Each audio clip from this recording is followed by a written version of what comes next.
Interview. Metro Awakening writer talks VR prequel, movies, and immersion. Published by Game Rant.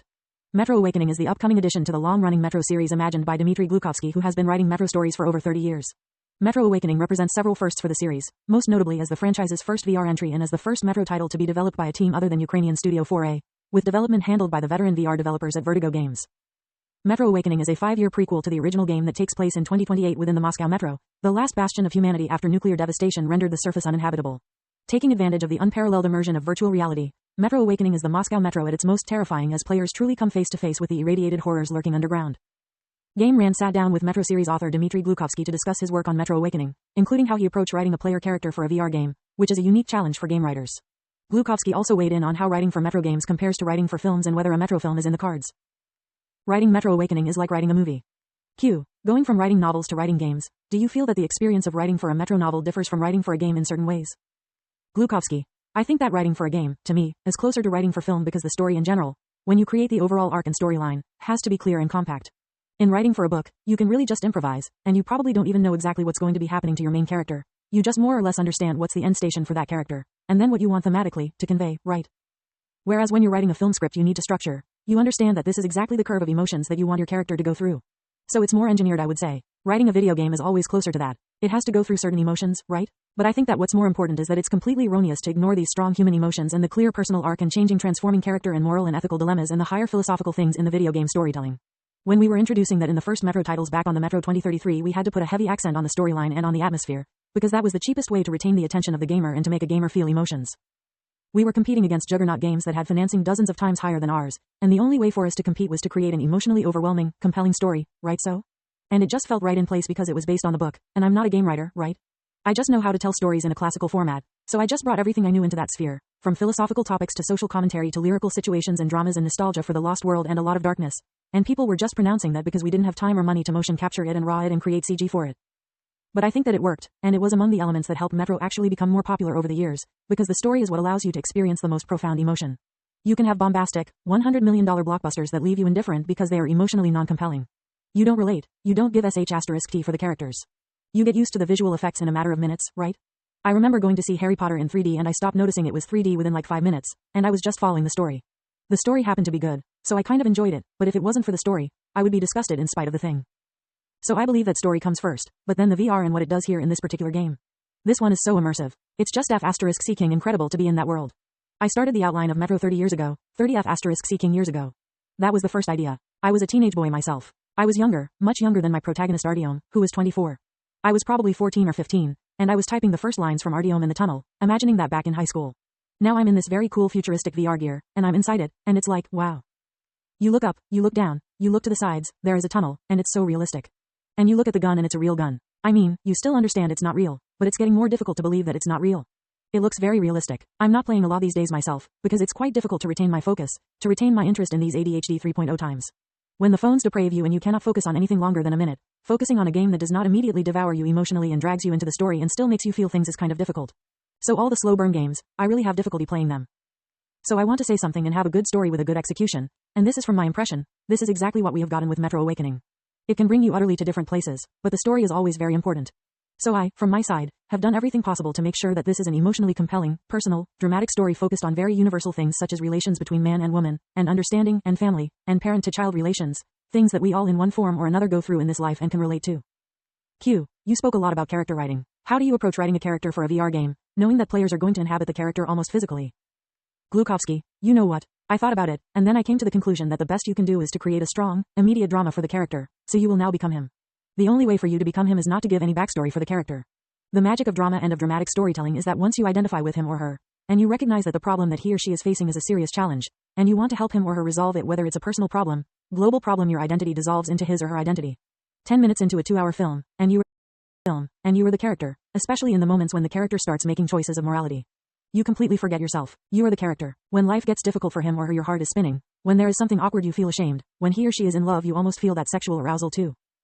This is how we humans are built, with empathy and mirror neurons, and that creates a way higher level of immersion into the character than pretending you're him or not him. So the challenge here for the game developers and the storyteller is not to alienate the gamer from the character he inhabits with an unpleasant voice or irrelevant thoughts, something that you feel like I wouldn't say at that point. The same applies for movies. The main character is not supposed to do something unless it's a comedy or some kind of weird thriller that the person would not have done under the circumstances and given who the character is. We have the empathy superpower, and we can easily imagine ourselves being the other person, connecting to his or her needs and perspective. So I think that the storytelling is just not to alienate this dictator as a gamer. Our protagonist of Metro Awakening speaks, and this is the first time excluding the DLCs from the previous Metro games and the first game in the Metro series where the protagonist actually has a voice. This is not an unpleasant voice, and this is the voice from the original, authentic Khan character in Metro 2033 because this game is focused on Khan. Khan is the protagonist. So yes, this is a kind of a prequel, but is also definitely a strong separate story that does not feel secondary or not authentic enough, or like it doesn't serve any needs of the franchise. I think that the biggest danger here is saying, we just need a title. Let's stamp out some story for some character having a spin-off. You really need to approach this as a game, from the very beginning, for the people who have never played, know nothing about it, and create a breathtaking journey. I hope that we manage doing that and allow completely new fans to go and dive into it and feel strongly for the characters and be there with them. If this is handled properly, if this is a success, then the game has much bigger chances of being an overall success if you create a story, and you understand this is not just because the publisher or the developer decided to exploit the success of the franchise. You cannot trick the audience. I don't like the term audience, though, because this is stemming from marketing science. I like the term people. You cannot trick people. Give them a sincere story that makes sense, and make them emotional, and then they will thank you for that in a way or another. Create commercial bullshit, and you can shut down whatever you created before because people will be disgusted. The higher the success of the previous titles, the higher is the responsibility, because the expectations are higher, and the higher the expectations, the easier it is to disappoint people. So this is why I'm caring a lot about every new Metro title, although I'm not getting any particular salary for doing that. I still feel morally obliged to take part in it to make sure that it doesn't go south, but it goes in the same direction that the previous Metro titles went in, which is personal, emotional, making sense and containing additional levels of understanding, such as political metaphor or social commentary. The Metro series is philosophical, political, and emotional. Q. What do you feel is important to include in a Metro title? How does Metro Awakening embody that for you?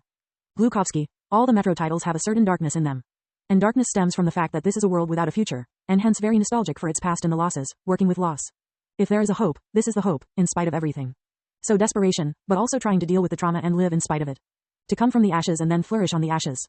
In a lot of ways, for me, Metro has been a satirical description of society and political regimes with the manipulations and propaganda with the designation of different as the enemy of the majority, talking about such things as xenophobia or instigating hatred towards external or internal enemies as a political tool.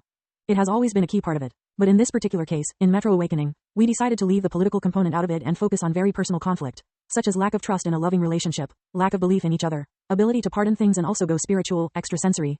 I would say extrasensorial, because our story is focused on a character that has these extrasensorial abilities, clearly the mage and the sage of the world of Metro, Khan. It was very interesting to describe how Khan has become who he is, and I just had the idea that he had not always been the same person. Probably he has been transforming. It's been a journey in which, from somebody who does not believe at all in spiritual stuff, he has become someone who does not only believe that, but can actually manifest things and do things that other people don't even believe in. It's a small spoiler in this particular game, but you will find some things that belong to the source book and the source game and that we wanted to make part of the first game, but we didn't have the resources to do some of the very cool parts of the lore that are in the Metro 2033 book and never made it into the video games. I really love it. So all in all, from playing it, I really have the impression that we're going hardcore true to the original Metro story. And at the same time, it's not restricted for those who know all the three parts of the franchise, because it's a new character. It's completely open to the people who have not played Metro before. So it does allow you to fully immerse in that universe for the first time. Q. Earlier you mentioned how writing for Metro games feels similar to writing for film. Are you interested in a potential Metro film? What would that look like to you? Glukhovsky. It's been a very long journey for me. The first time I ever arrived in Hollywood was probably 17 years ago. I was 27, and I went there to negotiate a film rights deal. 17 years later, we're still where we are. The 3 video games have been released, and then 3 books and a lot of things happening in this universe, and still there is no audiovisual project based on that story. I'm hopeful. There are some recent developments that I'm legally not allowed to spoil, but you know, in the world of film and TV, you never know. Things can happen in a moment, completely smashing your expectations and hopes. I'm a bit superstitious, so I'm not disclosing that thing I am working on different projects as a screenwriter.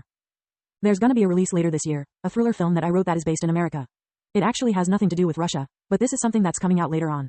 It's too early to say, but I definitely think that the Metro franchise is very much created for being adapted to other formats, to the other transmedia outlets. It could be a series, it could be a movie, they could be a massive multiplayer online game. It could be a phone game. This is just as if it was created to become a transmedia monster. My other stories are not that at all. I'm not trying to create stories in particular to turn them into like transmedia franchises, but this is just born like that. Why should I prevent it from becoming what it is destined to become? Q. What do you hope players take away from Metro Awakening? Are there certain emotions you're trying to evoke or thoughts you want them to consider? Glukhovsky. First of all, I'm very hopeful that the game in a couple places will make them laugh, and a couple of places it will make players cry. I was feeling my eyes water when I was writing certain scenes, and I hope that this emotion goes through. First and foremost, I would say this is about our ability to understand others in a close relationship, trust them and believe that if their perception of the world and people is different from ours, it's not because they're lying or trying to make something up just because they perceive the world slightly differently. So our ability to believe them that they're not pretending, they're not manipulating, they're not lying to us, they're not making things up, but they just see things that way and deserve attention and trust from us, and we have to learn to pardon people who hurt us if they're part of our love circle like family or relatives. So I guess the emotional part is focused on these two things, and they are universal and tremendously important. I don't want to spoil more, but I think since we're playing a male character here, it is focused on a male perception of a lot of things in a rational, strict, non-mystical way of pursuing things. I hope that a lot of male gamers will relate to and understand and then think about their real lives too. But definitely, I'll be super happy if women play this game as well to try and better understand as stubborn males. Q. Is there anything that you are particularly proud of in Metro Awakening that you'd like to shed some light on? Glukhovsky. Yeah, I think that, first of all, this is a very professionally made game. I played it again today, and I loved it. I'm not a big fan of horror, and I know that Metro is routinely described as a survival horror game, which it also is, but to me, it's a lyrical, philosophical shooter that makes you feel things and raises topics that you have to discuss, its controversial, moral dilemmas. But the horror elements are really cool. You've got all those giant spiders springing at you or ghouls walking behind you in the darkness, and you turn in reality, then you spot in virtual reality some kind of a shadow there, and then it attacks you. This freaked me out many times. So this kind of thing is really cool. Plus the level of detail. You have a gun in your hand that is a real gun, and then you have this range of all kinds of self-made devices from the Metro. And then you have the backpack that you pull out with your hands and your gas mask is hanging from it, and you take the gas mask. All of this is very cool, and it improves the immersion multiple times. The immersion is, I think, the greatest thing here, just being this there in the world. This is a game developed by a Dutch team, so this is the first game not developed by the core Ukrainian team, but with their support and my support. So it became very faithful to the spirit of the game, and it feels as if it was the original game. So I think that it feels like Metro, but in VR, and that's the coolest thing. I'm thinking of getting myself a VR set to be able to experience this at home.